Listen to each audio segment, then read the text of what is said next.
Cool. I think that was good. Might need to chew some fat. You might need to chill filter some. Yeah. Get those fatty, get the fatty compounds out there. Yeah. This episode may need triple distilling. I might put a subline this. Episode 30, chill filtered. Yeah. Oh, whiskey jokes, Dave. Whiskey jokes. Oh, it's annoyingly, I wasn't recording that. Oh, I might be recording on the Zoom, but I haven't got my nice audio on that. This week in episode 30, we're travelling back to Islay, sampling the peaty goodness of the Ardbeg 10 single malt Scotch whisky. And we talk about our wonderful week at the virtual Whisky Show, as well as round up our Instagram live tasting sessions. And as always, you can find some more whiskey-based content on all our social media platforms. Whiskey and Things Podcast on Instagram and Whiskey and Things on Facebook and Twitter. And please do us a favour.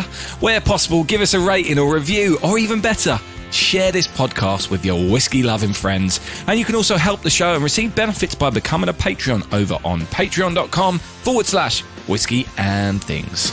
You're listening to the Whiskey and Things podcast with Dave Giles and Nick Kent. Welcome to episode 30 of Whiskey and Things. 30! Is there a thing we can do with that? Probably not. Probably not. I'm Dave Giles. And I'm Nick Kent. Welcome, everyone.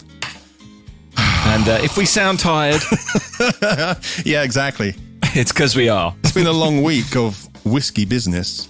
It's been wonderful, but very long. Yeah. You did 3 extra days to me as well. Last week we spoke about this at length, about the Whisky Show. Yeah. And I just completed my first day when Nick was on his 4th day.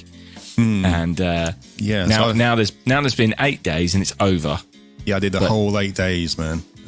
Yeah. I'm ready for a break. I'm not going to lie. I'm ready for a really... So this would be the 9th day in a row for me, in a whiskey zone, as it were. The thing is, there are people involved in this Whisky Show. We'll talk about more of this more later. Yeah, we will. Who have done like multiple tasting sessions every day. Yeah. Like we've done 2 tasting sessions and drunk a bit of our own stock of whiskey throughout the week. But that's how do they do it? How are they alive? Like they must be exhausted. No, they're just professionals, mate. Their taste buds must be like destroyed. Anyway, so shall we get going, Nick? Shall we get going? Let's crack in, mate, because I need a nap. So let's get this over with. Whiskey bots, roll out. So, Nick, let's get started, shall we? This week's whiskey. I went a bit whiskey god there, didn't I? You did, mate. It's not me. Definitely not me. Whiskey god. Being possessed there for a second. Yes, Ardbeg 10 year single malt Islay Scotch whisky. Fantastic. That lovely region, that little island of Islay on the west coast of Scotland. On the left coast of Scotland. On the left coast of Scotland, where there's a hive. That's probably the wrong word. There's a lot of distilleries on this small island, and they're all making wonderful whiskey. They are. It's known for its smoky character. There are a couple on there that don't do the smoky whiskey, but it is more or less known for that smoky, medicinal, peaty vibe. So yes, we've already done the Lagavulin and the Laphroaig 10 earlier in the series. Oh, I haven't said that phrase before. So yeah, we thought we'd round up on episode 30. Thought we'd do number 3 of the Islas we were working our way through, and it's the Ardbeg, 10-year-old. So yeah, I'm going to give you a little bit of a background on Ardbeg.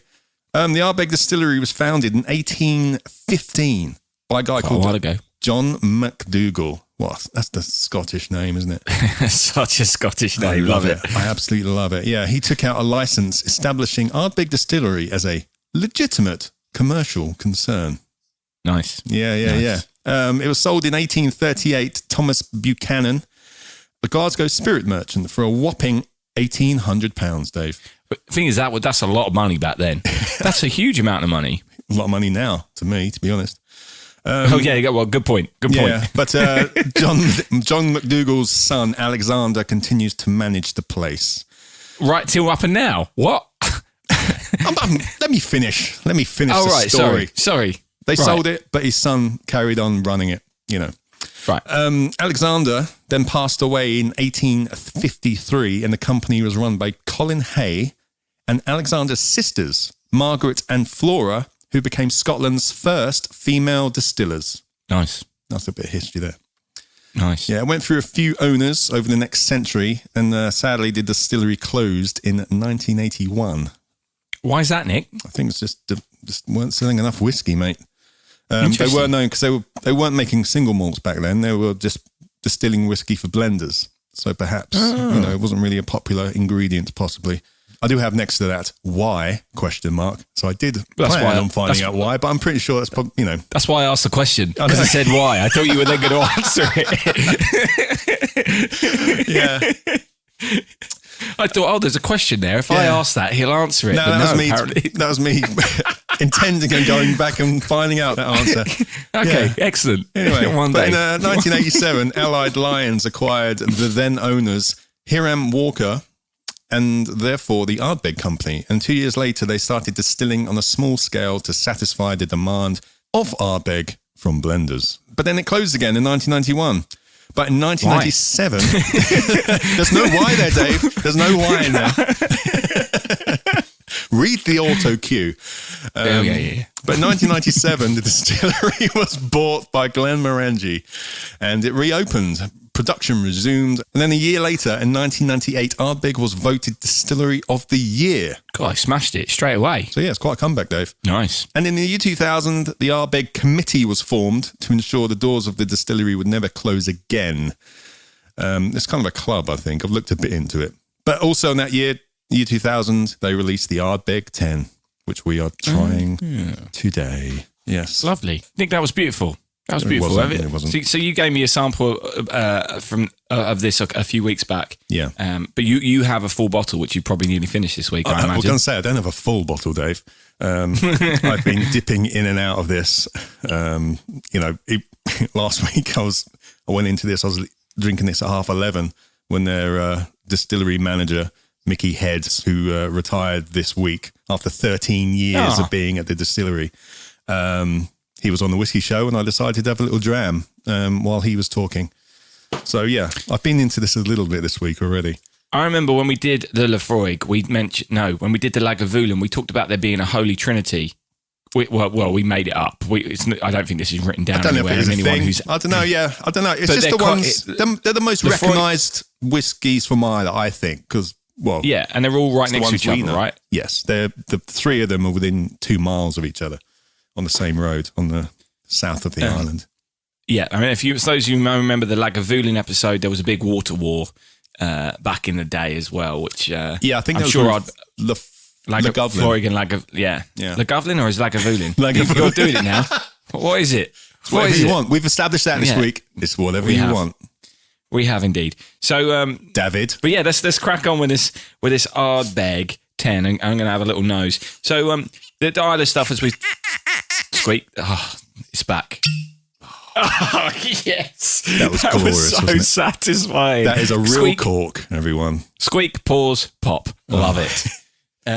Dramatic as pause. it should be. As it should be. So as Nick said, the Islay whiskies tend to be known for their peaty smokiness. Again, I think I'm making up a word there. Smokedness? Mate. Smokiness. Smokiness. Whatever. Anyway, it's peaty. And basically, my understanding, Nick, is that peat has an oily substance. Substance may be the wrong word here. It has an oil, which is called a phenol. I think you did a whole session on this, and it sticks to the barley. Did you know that it sticks to the barley, and that's where that's where the peaty flavour comes from. It's part of the peat reek. It's called peat reek when they dry the barley. Peat reek, yeah, with the I in the love kiln, that in the kiln with the peat bricks. Cool, and you can smell it straight as soon as you open it. It's there. Poof. It's fantastic, isn't it? Oh, it's glorious. It's wonderful. It's absolutely glorious. And it is very similar to, maybe similar is the right word, to like Lafroig and Lagavulin. You get that kind of essence of the same kind of peat coming through here. It's all from the same land. This one, though, however, I think smells, it's not quite as intense. When you open it, it's there. But actually, when you get into it, it's sweeter than what I remember the Lafroig and the Lagavulin being. Yeah. I haven't had them in a while, but it definitely has that sweeter edge to it that I can't remember from the other two. My palate may have improved since then, so I might go back to them and find that they are sweeter. But I'm getting I'm getting some citrusy vibes in there as well. A bit of lime, perhaps. Yeah, which I can't recall ever getting lime on the nose of a whiskey before. I'm sure it's on many, but I can't remember it. So that's quite nice to have picked that out. No, it's nice. You're getting the lime. It's definitely lime in there, isn't there? There's a citrusy little zing. There's a zing in there, isn't there? Yeah, a little zing in its step. The peat's not dominating. Do you remember when we had Charlotte Campbell on and she said that her boyfriend used to say that, or the whiskies that her boyfriend likes smell like death? This doesn't smell like, although you've got the peatiness, it doesn't smell like death. No. Like, it's not overpoweringly smoky, but there is that smoky edge to it. It's definitely got that smoky peat, medicinal, antiseptic vibe. But yeah. Oh, yeah. Like, remember the Band-Aid, the plaster from episode 1 of Lefroy? There's that element in there still, isn't there? Yeah, the school nurse. School, yeah. She wasn't a nurse. She was just a receptionist. That's what they used to be. They used to be one size fits all in primary school, didn't they? Oh, yeah, multitask. Yeah, everyone did everything, multitasker. Yeah. Yeah, controller of the cotton wool was their main job, I think. Yeah. It's like when you play rugby and you get hurt, someone would run on with a bucket with a sponge. You know, no qualifications. That sponge used to work wonders, didn't it? That magic sponge. The old magic sponge. He's twisted his ankle. Let's just soak it in some water. That'll do it. Yeah. Oh, he's fine now. Look, he's up. He's that's up. It, son. That's it, son. sponge. Run it off, son. That's it. And I think when you get further up the levels, Nick, there's a magic spray. Have you seen that? They run on with a spray. They spray something on there and then they're up. Oh, that's the DP magic thing. That smells a lot like this, I think. It's probably just Ardbeg. Actually, that's not a bad shout, actually. I often think that with these peatier whiskies, it is like going into a changing room of a football match before a game of a Sunday League team where they're all just throwing deep peat all over themselves because they're all really sore. It's not just that as well. Obviously, these changing rooms, they've got remnants of mud. Mud. Everywhere. That adds to the scent. So, yeah, before the game, you also still have a bit of the perfumey aftershaves and deodorants that people have as opposed to the sweat and the nastiness. So that's why I said before the game, because there's still that element of someone had a shower this morning. Anyway, Nick, I feel like I want to spend some time on my tasting on this. Yeah, it's been a busy week, so we kind of just sit back a bit and contemplate our views and experiences with this Ardbeg. I think that's a great shout. Yeah, you know what? I think it's a good time to see what the whiskey god thinks about the Ardbeg. That's a great idea, Nick. You know, where is he? I think we just hand over to you, Whiskey God, for your tasting notes on the Ardbeg 10 Single Malt Islay Scotch Whisky. Ardbeg 10 Tasting Notes. On the eyes, very light straw or hay, very unassuming, considering the nosing and tasting notes to come. On the nose, medium to heavy peat smoke immediately. This may not be the olfactory bomb that, say, an older Lefroy would be. But even a blindfolded amateur enthusiast would know immediately that this is proud progeny of the smoky Islay region. A light fruity sweetness lingers, a bit of bite in the nose even, like that of ginger, like nosing a strong ginger beer with a freshly used ashtray nearby. On the palate, an instant oiliness coats the mouth, an obvious extra viscosity, an explosion of sweet, ashy fruit. Something savory, sweet, but darker than salted caramel. That gingery bite towards the end. What lingers between sips now is that earthy, woody burnt ember smell on your clothes after enjoying a nice fire and cigar. Each following sip, now desensitized to that first spicy peated explosion, reveals citrus candy, a bit of smoked vanilla, with a well-calibrated spiciness and bite, always leaving a vision of a freshly enjoyed bonfire behind you. With water, the citrusy sweetness moves to the front of the line, carrying the oiliness faster around the palate and exposing slight dark floral notes to dance about that smoked wood and fruit. On the finish, peated smoke after the flames die down leave the palate through the nose, and that citrus and ginger bite ride that oil around the tongue. Random but welcome stinging, as if embers about to go out at random moments around the palate. Notes of freshly drawn premium cigar and peat linger. Once that smoke subsides, lemon sweet, and poof, gone. Overall, there is no doubt that for its affordable price, this is an amazing gateway whiskey to the Islay experience. Respectful to the region as a whole. As a 10-year-old, its offering in complexity is impressive. While I do implore you fans of the region to explore the variety of peat styles within it, I also implore you to welcome this worthy ambassador to your glass. Ardbeg 10. Ta-ta. Cheers, Whiskey God. That was lovely. I really enjoyed that while I was trying to enjoy this for the first time myself. I don't think I've had this before.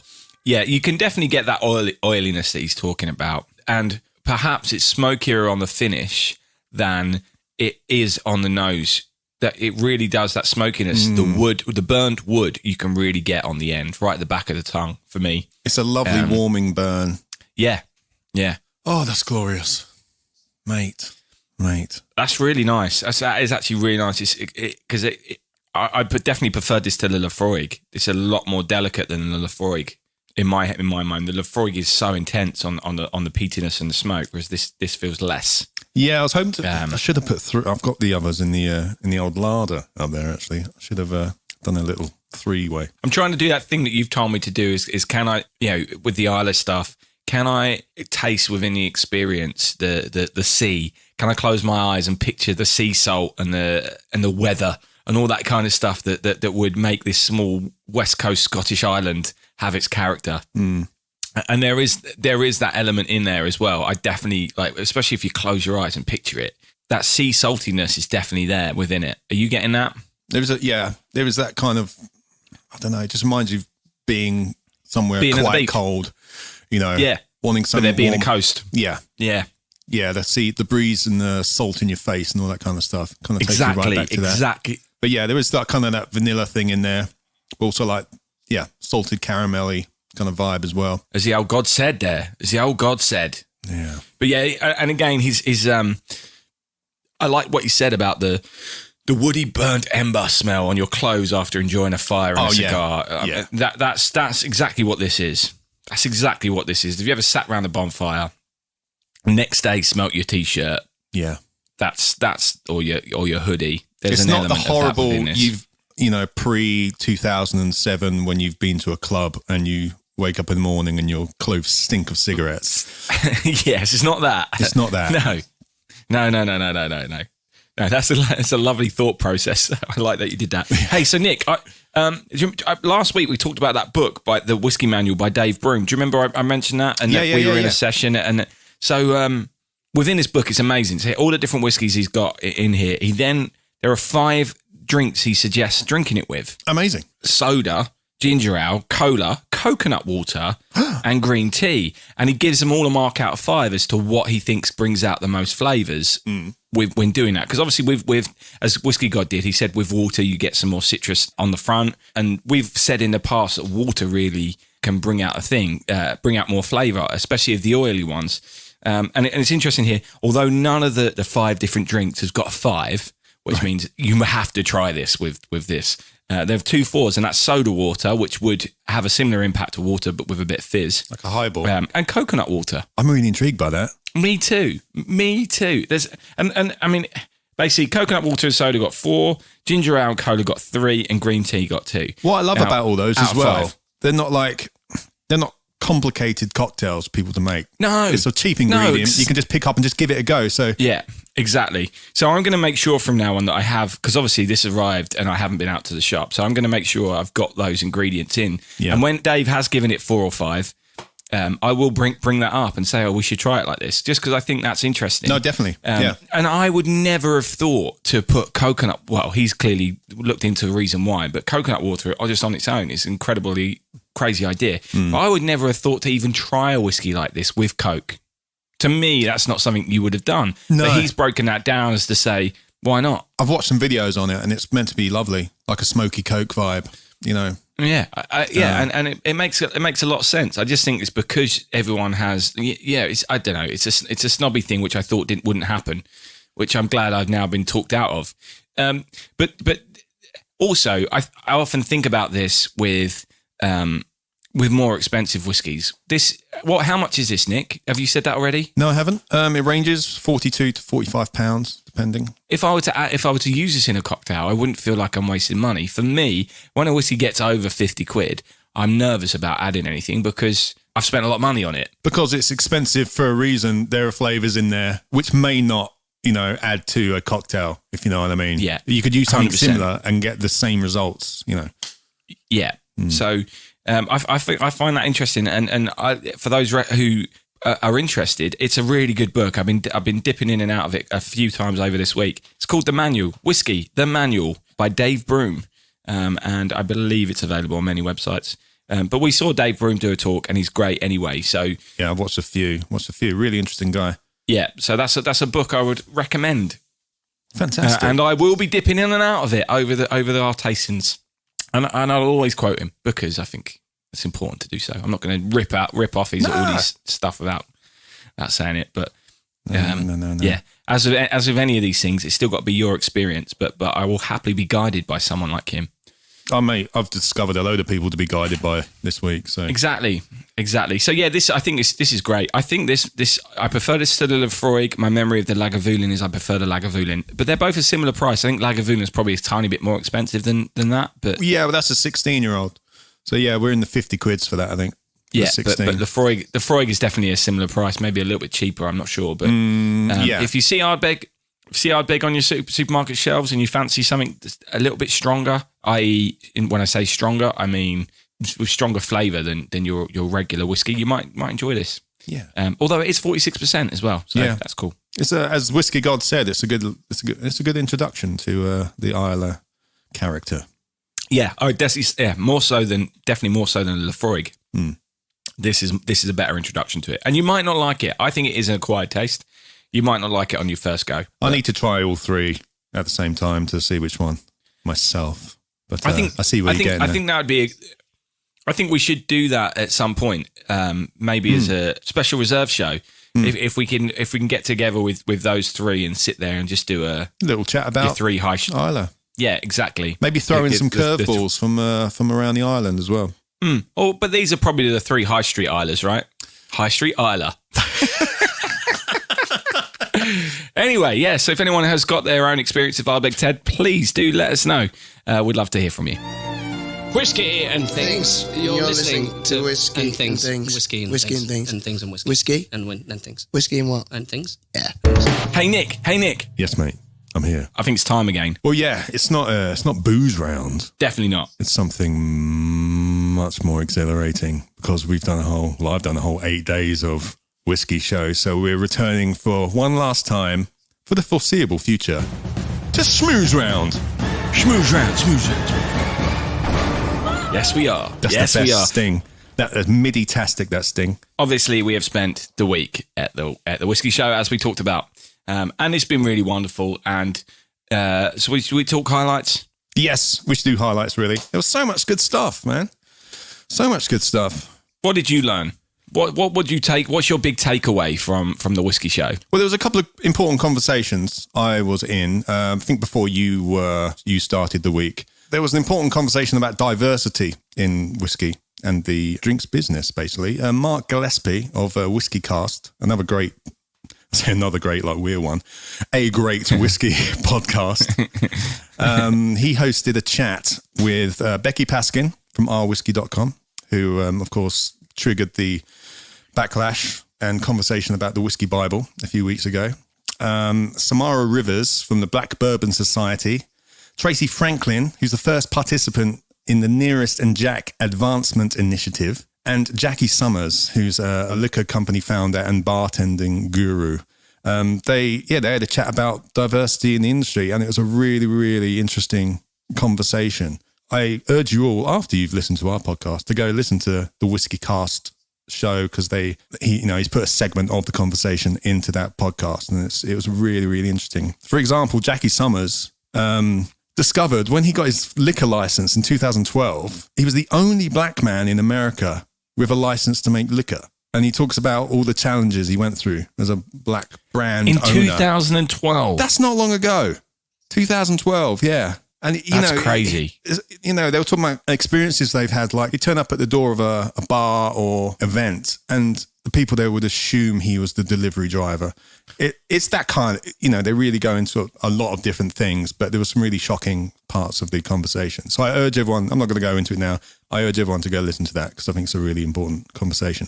So that was an important one. Another one, there was a conversation about legislation around the world, and actually there was a bit of a scoop for the show, because they were talking about Japanese legislation, where, if people don't know, it's been a bit vague what Japanese whiskey is for a few years, because they don't have to put on the label what's in the bottle.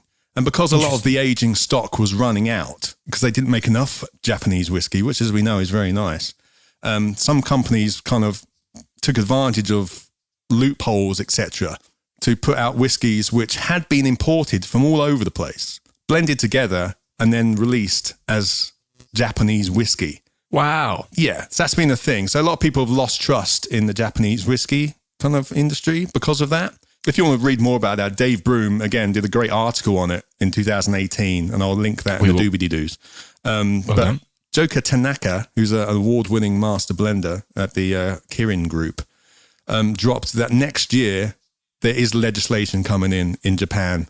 So that will stop. Yeah. Right. Yeah. They don't know exactly what it's going to be yet, but everyone's expecting it's going to be whatever is in the bottle has to be on the label. That kind of thing. Again, they couldn't really. Yeah, because a few years back, people were talking about Japanese whiskey being the best whiskey that you could get. Yeah. And if you're buying the old age statement stuff, it still is really good. But you're right, the new stuff that's been coming out has been vague in what it actually is. So there is this lack of trust in the new stuff and there's now a lot more people just making whiskey within Japan because of that surge in interest in Japanese whiskey. Yeah. So for example, like one of the loopholes meant they could put in as little as 10% whiskey into a blend with any other neutral spirit and release it as Japanese whiskey, like with rice wine or something, that kind of thing. Wow. Okay. So it's that vague. So next year, hopefully things are going to turn around and. Cool. Yeah, so that was another little highlight. I've got some other highlights, but Dave, go ahead. Have you got any? For me, my takeaway is not necessarily from one particular session. My takeaway on the whole thing is that I should look into and know more about independent bottlers. Okay, yeah. And this was something I'd heard of before but I didn't really understand it, and I always thought it was a bit silly. Why would there be independent bottlers? Why would you take something else and just put another thing on it? Yeah. And that was kind of my thing. But then I realised, actually, what's good about and from watching the boutique bottling stuff and the elixir stuff and getting to know those people, is that their care and attention over what they're putting in. They're perhaps taking a cask or two casks from different distilleries, either blend them together or just putting them out as a single cask or a small batch. Yeah. So what's good is you essentially end up with a personalised curator of whiskey that you can trust, because you trust that they've done their homework and they know what they're talking about. So that for me is the big takeaway. You're going to get something that's had a lot of care and attention over what is in there and what flavours you're going to have in there. And it's small batch. So this is something that you're not going to be able to get a lot of. And I think it's similar, Nick. The reason why I've enjoyed the English whiskies we've done and I like what's happening out there. I'm so excited by Bimba is that it's almost the same thing. It's because it's so exclusive in a way. And yes, that is going to mean it's more expensive. But when Elixir or Boutique or other independent bottlers put something out, it's only available for a short time until it's gone. When it's gone, they're looking at another cask or something else, or they're doing something with someone else. And as you get to know these companies and these brands, you come to respect what they're doing and what they're trying to do. And you'll try. It's almost like you've got your own personal shopper almost for whiskey. Yeah, no, I know what you mean. Yeah. Someone going like, normally I'd be better with words, but tired. Anyway, it's a similar thing. Like if someone you know is putting together a playlist of new music, you listen to it and you try things because you're like, I trust their opinion. You know that's going to be good. And that's the same thing with whiskey, with these small bottlers. You can see, and independent bottlers, you can see what they're doing. They'll tell you all about what they're doing as much as they can, because some of the distilleries don't want you to know exactly where their stuff's coming from, because they don't want it to compete. But I think it's a nice way, especially for someone like you and I. Getting to know these companies and hopefully buying some in the future. We're going to get to know a lot more about other, perhaps smaller distilleries and things like that off the back of their work, because they've done our homework for us. Yeah. I know. And are telling us these are good and these are the reasons why it's good, and you might and that might mean that you then go and find a bottle from the distillery itself because you're like, oh, I had that before, that was really good, but you wouldn't have necessarily gone to it in the first place, but because there's so much out there, right? So this independent bottler is really opening those doors for you, and that's something that I've taken away. I've spent most of my time in sessions with independent bottlers. That's kind of what I've done. Yeah. And I find those people, they're just so passionate about their whiskey and what they're doing. And so, yes, shout out to Dave Worthington and Sam Simmons at Boutique, who've done a lot of stuff and this week, which I've been to, and Julie Hamilton and Chanel Liqueur from Elixir, who we spent a lot of time with talking to about this kind of stuff. And I just learned so much from them. I've learned so much from them this week. For someone who is a novice or is definitely getting into this as a hobby, I can't thank them enough for what and I haven't even had any of their bottlings, but their knowledge and expertise, and because they're always working with lots of different companies and lots of different distilleries, they talk about other distilleries even if they're not selling them, and they'll give you honest opinions, because that's their job. Is their job is to know all of it. No, you're right. Or as much of it as they can. So I've enjoyed those people and their sessions. It's funny you mentioned like the independent bottlers. Another one of my favorite sessions was from Elements of Islay. They did a talk on Islay myth busting, which was really interesting. You know, facts people think about Islay, like the peat's going to run out at some point. You know, and this is one thing I asked actually was, is there actually salt in the peat, and that's where the salty flavour comes from? Apparently, no, that's completely like untrue. Like the salt experience you're getting doesn't come from the salt; it's from other things combining to remind your brain of the salty character. Wow, yeah, that's with Katie Kennedy and Adam and McCudden, and they're talking about phenols and chemistry and all kinds of stuff. I loved it. And they're from Elixir, so Elements of Islay is one of the Elixir brands. Okay, there we go. So. Clean. There we go. Yeah, exactly. There it is. Light bulb moment. Yeah, that for me was a big takeaway. And we spent quite a bit of time with Julie and Chanel the other day. And the thing is, they got to know us as well. I think that was everyone we've met, or I've met quite a few people where I've got to know them, not just people that were doing the show, but other people in the comments. You know, I found them on Twitter and we've had exchanges and all that kind of stuff. And I've really embraced that and enjoyed it. But when we were talking to Chanel and Julie, they were asking about what we did and stuff like that. And I told them about my space podcast, right? Yeah. Of course, because I love, you know, we all know me. I'm going to turn every conversation into it being about me, right? So I did. And suddenly we're then talking about whiskey in space. And it was wonderful. And so it turns out that Ardbeg... Whiskey in space! ...have sent whiskey to space. They sent some vials of their spirit up to the International Space Station in 2011, and they obviously had the same size vial down on Earth as a control, so that they could then do some research when it came back a couple of years later and see what the difference was. And apparently the flavour was quite different. Obviously it's a tiny amount, so it's not gone on for sale. Suntory have done something similar, but they've never published their results. But they did send some up. Right. But yeah, it's just like, of course, that whenever I somehow I managed to get involved in a conversation about space and whiskey. And I just, Save it for your own podcast, Dave. Save it for your own podcast, yeah? This is a whiskey show, none of this half and half business, space and things, everyone. If you want to hear about that, do your own little section. Yeah. Nick did send me Nick loves it as well. He moans about this, but he loves it. Because he found the Ardbeg video where they then talked about it. And we will put the link to that in our doobs as well, because we will. It is actually quite interesting what they've done, and who knows where that will go, especially as spaceflight is getting cheaper. Because after they sent it up, they started releasing Ardbeg's named Supernova, which the Ardbeg, if you're a committee member, you're able to get. They've been putting out this Supernova release for a few years after that. Wouldn't mind trying that. But yeah, it's interesting, man. I'm going to say, another thing, highlight of these shows is the quizzes. The quizzes are fantastic, and I think I learn as much, if not more, from the quizzes than I do from the actual seminars. Because you learn what you don't know. you learn what you don't know. Let's face it, we remember stuff when we're having fun. If you're having fun, you remember stuff. The amount of times I hate quizzes in general. I actually hate quizzes. I hate being a participant of a quiz. But this week, I gravitated towards the quizzes because I'd come away with massive smiles on my face because there was fun going on in the comments, and banter was fantastic. There was loads of stuff. It was wonderful. So the Elixir did a great quiz every day, which was just so much fun.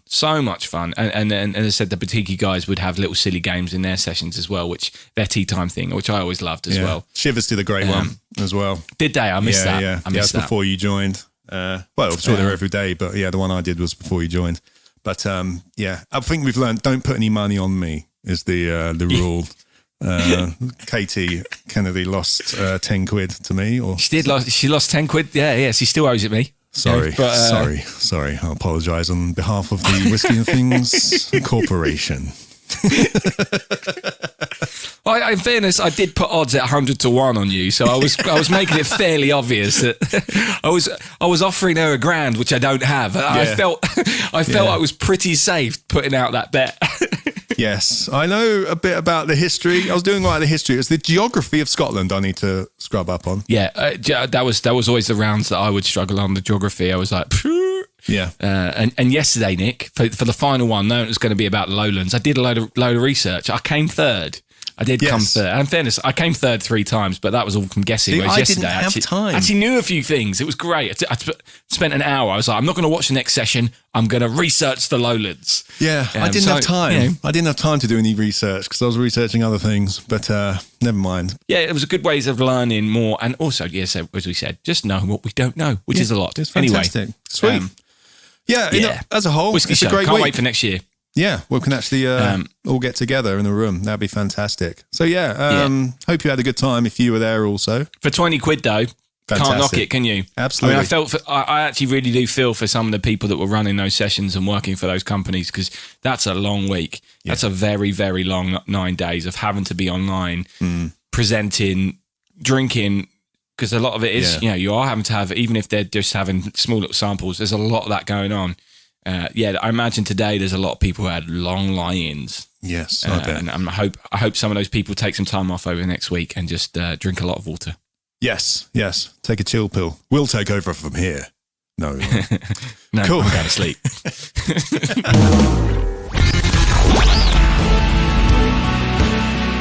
This is the Whiskey God interrupting this transmission. Just a message to our whiskey bots. I love Optimus Prime. And to anyone that has made the gracious decision to enjoy our show, we say a very humble thank you. We have been with you since March of 2020, and especially in these times of a brooding pandemic and a terribly confusing and isolating lockdown. We are honored that you've chosen to share your whiskey journey with us, but would like to remind you to please drink responsibly at this time. Remember to check up on each other and to love each other. Slanche. And now we bring you back to your regular programming. As the humans would say, ta-ta.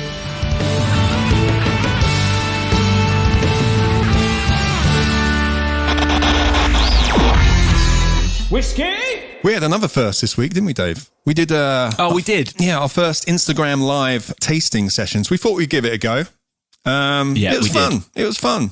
Yeah. So this is actually the first time I think I've ever done a whiskey tasting like this. Obviously, I've done 2 distillery tours, one where they gave you 3 whiskies at the end and kind of a tasting, but they're not huge. And obviously, when we were at Bimber, we had a bit of a tasting with a couple of different ones. But this was the first time we sat down with someone talking us through, in this case, for both of them, it was Billy Abbott, who works at the Whisky Exchange, talking us through 6 different whiskies at a time. So there was 2 different sessions. We did one on Wednesday and we did one on Friday night. They're all on Instagram. You can watch these watch our experiences of this on Instagram. Yes. So we did the one on Wednesday was about wood. What's in the wood?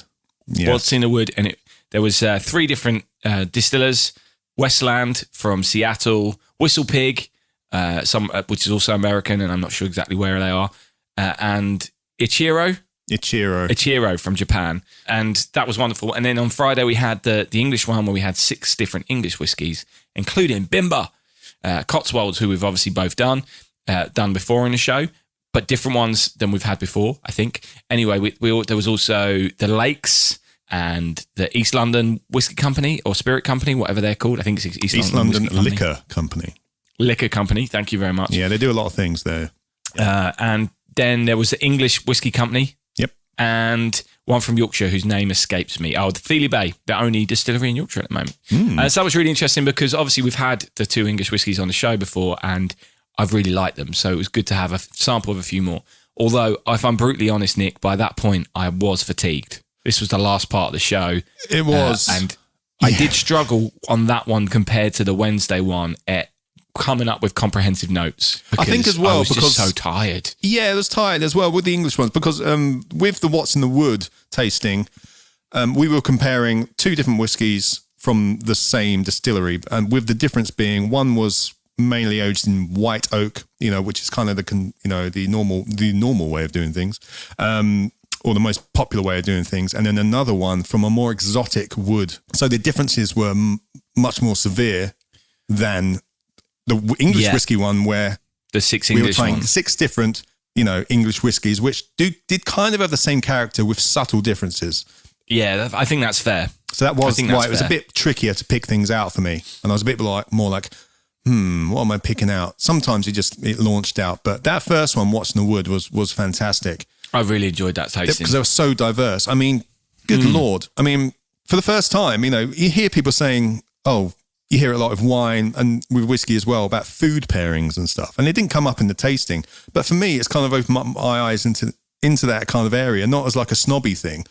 But we had whiskies which tasted like pickles and another one smelled and tasted like dill. I'm thinking that pickle one, if you had that with a burger, that's going to complement that really well. No, it really did taste like pickles. And, the dill one, have that with some salmon or something or some gammon. Absolutely fantastic. And we had another one which tasted like Black Forest Gatto, like not even subtly for me. Yeah. And one that was like dark chocolate bounty. Yeah.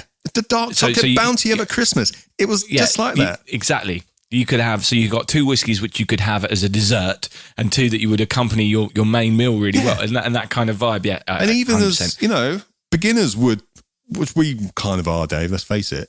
It's why we're so enthusiastic about it, I think. Because we're like, oh my God. Yes, rather than this kind of, you hear a tasting and you're like, where's that? Where's that? But this is like, boom, there it is. It popped out. Exactly. Not all whiskey tastes like or smells like barbecue sauce, which a lot of people think, But I had a great time. But did you have a favourite out of it, Dave?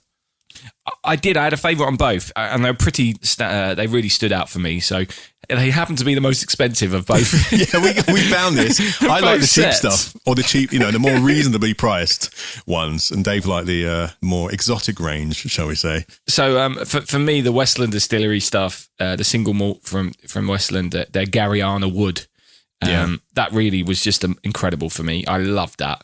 Ariana Grande, as Sam Pope suggested in the In the chat. in the chat of the Instagram live. That was a lot of fun. And with the English one, the Cotswolds Founder's Choice. Now, when we did Cotswolds, I loved it. I can't remember what we did. I think we did their just small batch Cotswolds or something like that. No, we didn't. I got that wrong. That was my fault. I keep getting Teeling and Cotswolds mixed up for some reason. Yeah. Well, we did them like next to each other, I think. Yeah, they both have white labels. Apologies for people if they've been listening back to things going, what is Nick talking about? I keep getting them mixed up. Well, what was it we did? It was just a regular single malt. Yeah, so we had the Cotswolds Founder's Choice, and holy hell, that was delightful. And it's 60.5%, but you would never have guessed. It's so smooth, and really enjoyed that one. So obviously, I'm a man with expensive taste, clearly.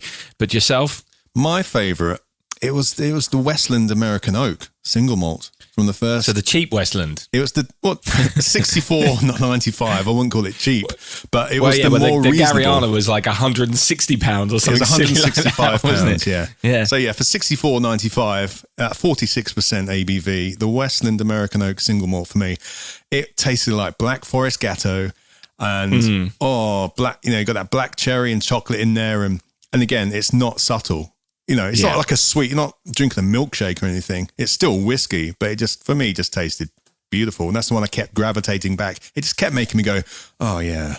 And the thing is, I'd heard of Whistle Pig. I'd had some Whistle Pig. Yeah. But there were 3 new distilleries for us really to really look into. So that Westland place, that sounds interesting what they did. And we both loved what they did, a different version of what they did. So we perhaps need to look into that a little bit more, Nick. I think we should. What about from the English set? What was your favourite there? You know what the Cotswolds was? It was the strong one. It just kicked me in the face. I did like it. I really loved it. The Cotswolds Founder's Choice. I'm just trying to remember, to be honest. This was right at the end of the night. And as well, Billy was giving us these drams in order of ABV. So we were getting stronger and stronger. So we've done 6 shots of pretty strong spirit at this point. So yeah, I'd go with that one, maybe because it was the last one I had. Maybe, but but the other ones were great. I loved them all. I think Billy knew what he was doing there. I think he knew that he was getting to that. I mean, the other whiskies were. I mean, maybe there was the age statement. Was it the English Whiskey Company? Was the 11-year-old? That was really good as well. That was really smooth. Yeah, because the other ones don't have age statements. A lot of them are quite young in England. They're all, because English whiskey is still in its it's on its resurgence. So these are all quite young. So it makes sense that something like a Founder's Choice, if there's gonna have been more effort put into something called Founder's Choice, really, isn't there? So it does make sense that one's the one that's popped out at us. Was the strongest one. Maybe. I don't know.